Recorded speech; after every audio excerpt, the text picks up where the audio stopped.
करीना काविश से खुद अपनी राह में हायल हो गए हैं। हमें कुदरत में बख्शे जो वसाइल, मसाइल बर मसाइल हो गए हैं।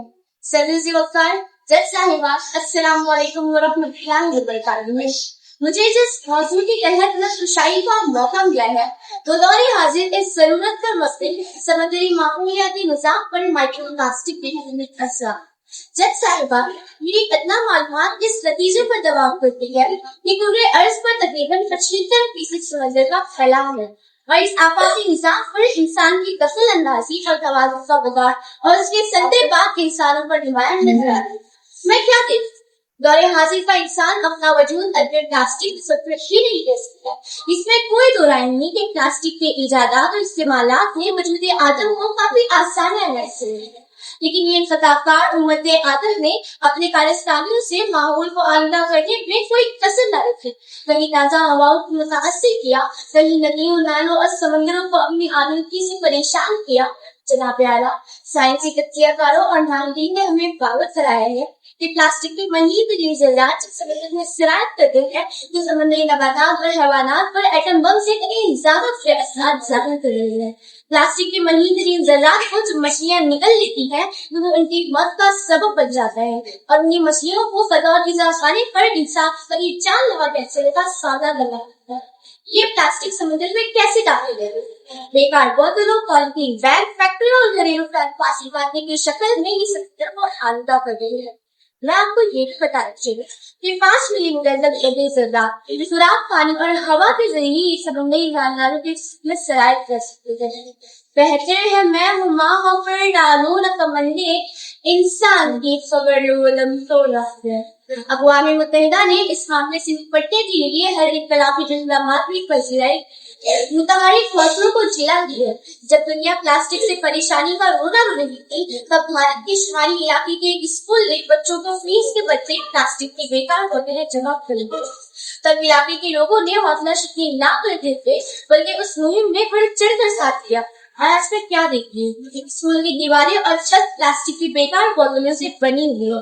तो सच में ये भी मुमकिन हो सकता है कि कोई मामूली बिल्डर अपनी फलकनूस इमारत इन्हीं प्लास्टिक के बेकार धातुओं से बना रहा हो। साफ सुथरा पर कहर है आलूदगी, इन सजा पर जहर है आलूदगी, इससे बचना मुआजिज़े से कम नहीं, मौत की आग जहर है आलूदगी। जनाब आला, इस वसीओ अरीज समंदर पर ये कैसा इंसानी जुल्म है, जिस समंदर ने इंसानों को सिर्फ और सिर्फ दिया है, कुछ लिया नहीं। इब्तिदाई आफरीन से ग़िज़ा के तौर पर मछलियां देता रहा है। हमारे ये पहाड़ों के गिरोह रास्तों को समुद्र ने सिकोड़ दिया है। दौरे जदीद के लोगों को मादनियात और गैस के ज़ख़ीरे खुल गए हैं। लेकिन अफसोस, इंसानों ने सिर्फ इसी समंदर को आलूदा किया है। कहीं शहरों की तमाम गंदगी को समंदरों में धकेल दिया जाता है, कहीं कारखानों और फैक्ट्रियों की कीमयाई मादे को समुद्र में समा जाने की नाकाम कोशिश की जा रही है। और इस तरह भी बस ना हुआ कि दीगर मज़ाहिब के कहवारों ने अपनी आस्था से समंदरों को तबाह किया। साइंसी प्लास्टिक के महीन जर्रात ने समुद्री जानदारों के डीएनए तक मुतासिर किए। आए दिन हम देखते हैं मछलियां साहिल समंदर पर कसीर तादाद में मुर्दा पाई जाती है और यही मछलियां इंसानी बीमारी का है। मैं सलाम करती हूँ मुंबई के रहने वाले फिरोज शाह को, जिन्होंने वर्सोवा यारी रोड के साहिल समंदर में प्लास्टिक से पाक करने का अज़्म किया और लोगों ने भी क्या बेहतरीन तरीके से फैसला किया। मैं अकेला ही चला था जाने पे मंजिल, मगर लोग साथ आते गए और कारवां। अफरोज शाह ने हर हफ्ते छाटिंग प्लास्टिक पर लेक्चर किया, जिसे दोबारा अमल में लाने की काबिल तारीफ पेश की। जनाब आला, हमने मसाइल को समझा, मसाइल के हल पर बेबस नजर आए। मैं समझ सकती हूँ मुकम्मल प्लास्टिक से छुटकारा मुमकिन है, लेकिन वो प्लास्टिक जो दोबारा काबिल इस्तेमाल नहीं पैदावार पर रोक जरूर लगाई जा सकती है। पहल कहाँ से होगी? मुझसे होगी और आपसे होगी।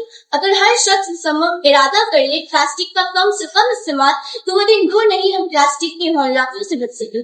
मैं सलाम करती हूँ आसाम में रहने वाले जादू मौलाई को, जिन्होंने तरी तरह एक जंगल का बचत कर दिया। आज 1360 हेक्टेयर पर फैला हुआ मौलाई जंगल कई जंगली जानवरों की अमराजगाह बन चुका। हुकूमत हिंद ने उन्हें पद्मश्री अवार्ड से नवाजा। क्या हम में से कोई ऐसा कदम नहीं उठा सकता? आइए अज़्म करें इस अता समंदर की हिफाजत और इसमें माहौलियाती निज़ाम को हम बरकरार रखें। मैं नशात की सादत में جنہیں عزم جواں ملتا ہے راہ زندگانی میں، مصائب راہ منزل ان کو دکھلایا کرتے ہیں، سکھا دیتی ہے محنت جن کو انداز جہاں بانی، اور الجھی ہوئی گٹھی سلجھایا کرتے ہیں۔